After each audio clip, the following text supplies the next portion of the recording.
আসসালামু আলাইকুম viewers, Sabinus কিচেনে তোমাদের স্বাগত জানাই। আজ আমি তোমাদের কাছে নিয়ে চলে এসেছি আলু শাকের রেসিপি।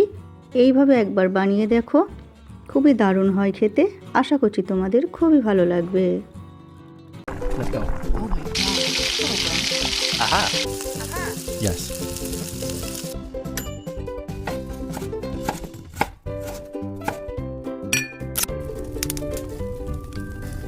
Wow. Thank you. চুলাতে কড়াই বসিয়ে আমি আলু শাকগুলো ছোট ছোট করে কেটে আমি ধুয়ে নিয়ে এরপর আমি চুলাতে দিয়ে দিচ্ছি। কড়ার মধ্যে দিয়ে পরিমাণ মতো লবণ দিয়ে ঢেকে সেদ্ধ হতে দেব।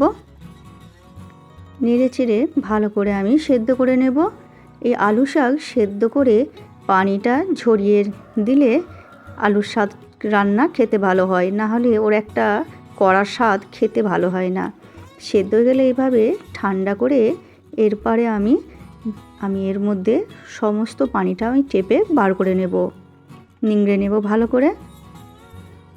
নিংড়ে নিয়ে এরপর আমি কড়াইতে সর্ষে তেল দিয়ে দিচ্ছি। দিয়ে এরপর আমি একটা পেঁয়াজ দিয়ে দিচ্ছি বড় সাইজের কুচি করে। দিয়ে এরপর আমি হালকা করে ভেজে নেব। নিয়ে 1 চামচ রসুন থেঁতো করে দিয়ে দিচ্ছি। রসুন থেঁতো করেও আমি এটাই ভেজে নিচ্ছি। এর মধ্যে এবারে দিয়ে দিচ্ছি ছোট ছোট করে কেটে রাখা আলু,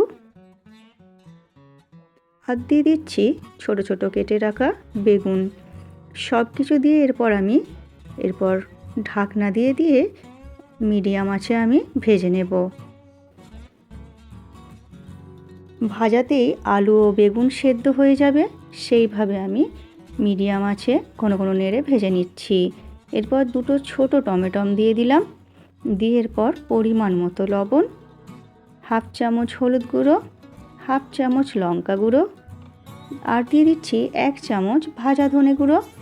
দিয়ে এরপর আমি অল্প অল্প করে পানি দিয়ে কিছুক্ষণ কষিয়ে নেব। আমার রেসিপিটি তোমাদের এই পর্যন্ত পছন্দ হলে একটা লাইক করে দিও। পরবর্তী রেসিপি কী পেতে চাও সেটাও কমেন্ট করে জানিও। কষানো হয়ে গেলে এরপর আলু শাক আমি দিয়ে দিচ্ছি। সেদ্ধ করা আলু শাক দিয়ে এরপর ভালো করে নেড়ে দেব। ভালো করে নেড়ে দিচ্ছি। দিয়ে এরপর আমি অল্প করে পানি দিয়ে দিচ্ছি। অল্প করে পানি দিয়ে একদম লো আঁচে আমি এরপর রেখে দেব। এরপর আমি 1/2 চামচ চিনি দিয়ে দিচ্ছি স্বাদটা ব্যালেন্সের জন্য। ভালো করে নেড়ে দিয়ে ঢেকে আমি কিছুক্ষণ হতে দেব। আমি এবারে আলুগুলো কিছুটা গলিয়ে দিচ্ছি, খেতে ভালো লাগবে। আমার রেসিপিটি তোমাদের কেমন লাগলো কমেন্ট করে জানিও। ভালো লাগলে বন্ধুবান্ধবের মাঝেও শেয়ার করে দিও।